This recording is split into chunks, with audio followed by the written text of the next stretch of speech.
Anyway, I hope you enjoyed that. They are promising to finish their album. They all have day jobs. They're very successful people in other life, and so this has been kind of a passion of theirs to get this album done. They're really doing it right. And as soon as they give me the okay, we're going to have a CD release party here at the barn, and you're all invited. So keep looking for that. Maybe this summer we'll see. They're perfectionists, so they want it to be absolutely right before they release the CD. Definitely this summer. Oh, okay, all right. I'll believe that. I think I heard that last summer. Anyway, any of you got the cable TV? Yeah. All right. Any of you watch The Walking Dead? Yeah. Okay. After The Walking Dead tomorrow, you got to watch The Terror. It's a fantastic, from what I have seen so far, fantastic show. And the guy that was just standing here is the screenwriter and producer of that miniseries. So we're going to see it with him on Sunday, and it's gonna be scary and amazing and really something. So right after The Walking Dead on Sunday, and then Tomorrow. Thanks, Dad. Okay. Please don't call me Dad. All right, our next show is April 12th. We got a little bit of time off here to collect ourselves. It's the great Ray Bonneville. He's just an amazing performer. He's been here, this will be his 4th trip here. We can't get enough of Ray, so it's a Thursday night show. So it'll probably be a little less crowded than this, but he's just fantastic. So and then 2 days later, we have Belle Plain and Lake Bergland from Saskatchewan, and they are a terrifically talented duo, and they will also be bringing a guitar player with them, so it'll be a trio again. And let's see. All right. I think that's about it. The band tonight are from 3 different cities. We've got Chicago and Philadelphia, and look over here is from Ypsilanti.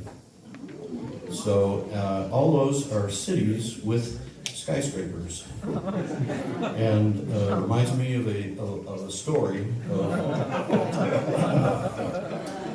3 guys that died in the same city, and they all showed up at Heaven's Gate, and St. Peter comes up and says, my boss says this place is just getting too crowded. We got to have higher standards, and so here's the deal. You've got to tell me exactly how you died, and if I find it compelling and interesting, he's going to be okay to let you in, but it's got to be really interesting. So the first guy comes up and said, well, I took off work early one day, and I came home, and we lived in the 14th floor of an apartment, and went in the door, went in the bedroom. My wife's laying on the bed, completely naked. Pile of man's clothing was laying on the floor. I was furious. So I started running around the apartment, trying to find whose clothes that they were. I couldn't find anybody. Finally, I got in the kitchen, and I looked out the window, and I saw a pair of hands on the windowsill hanging down the building.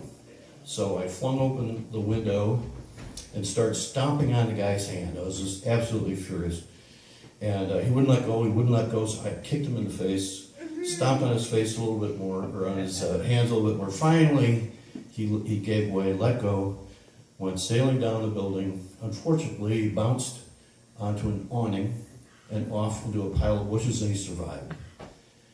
So I'm still furious. So I went over, unplugged the refrigerator, dragged it over the window, tilted it over, shoved it out the window, and unfortunately the cord wrapped around my left, pulled me out the window to my death. And St. Peter said, that's pretty compelling, you're in. So, you're good. Okay, the second guy comes up and he said, now what's your story? And he said, well, I was a window washer, and I was on the 14th floor washing a window. My scaffolding gave way and fell off the building, and I grabbed onto the windowsill, was hanging there for dear life. All of a sudden, some goofball opens the window and starts stomping on me, and he wouldn't stop, and finally I let go, fell down 14 floors, hit an awning, bounced off the awning, and into a pile of bushes. I survived, and I thought, wow, how did I survive that? And then I look up, and all of a sudden, a giant object was flying right at me, and that's the last thing I remember. And St. Peter said, well, that's pretty compelling, too. You're in. So the third guy comes up, and St. Peter said, okay, what's your story? And he said, well, I was hiding in a refrigerator.